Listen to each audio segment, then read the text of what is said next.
আসসালামু আলাইকুম। আমি আছি চরমালগাঁও। আর যে জিনিসটা আপনাদেরকে দেখাচ্ছি এটা হচ্ছে মেস্তা পাটে কীরকম মধু হয় বা মধু হয় কি না। অনেকেই চিন্তা করেন যে মেস্তাতে যেহেতু ফুল হয় না তাহলে এতে মধু আসবে কোত্থেকে। আসলে মেস্তা গাছের যে পাতাগুলো হয় এই পাতার নিচে এক ধরনের মধু সদৃশ জিনিস বের হয় বা নির্গত হয় পাতা থেকে, গাছের কচিকাণ্ড থেকে, এবং এই জিনিসটাই কিন্তু নেকটার বা মধু।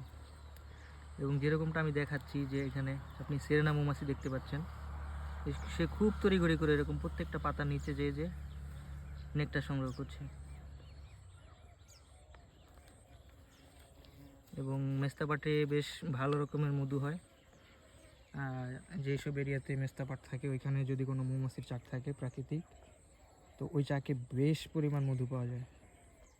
তবে মেস্তা পাটের মধুতে একটা সমস্যা আছে, সেটা হলো যে এই মধুটা বেশি দিন সংরক্ষণ করে রাখা যায় না প্রসেস ছাড়া, একটু পাতলা হয়। এবং যদি আপনি সময়ের সাথে সাথে এটা প্রসেস করে না নেন তাহলে হচ্ছে যে এই মধুটা স্বাদ হারায় ফেলে, এর যেই গন্ধ আছে এটা চেঞ্জ হয়ে যায়, এবং এর যেই আপনার স্বাদ আছে যে মিষ্টি ভাব মধুর, সেইটা হারিয়ে গিয়ে আস্তে আস্তে একটা টক ভাবে পরিণত হয়।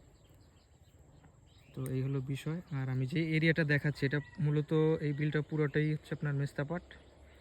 এবং আমরা ভালো করে খেয়াল করে দেখেছি, যদিও ক্যামেরাতে এটা বোঝা যায় না, খালি চোখে খেয়াল করলে মানে প্রচুর পরিমাণে মৌমাছি এখানে আপনার এপিস ডরসেটা বা এপিস সেরেনা দুইটাই এখানে দেখা যাচ্ছে।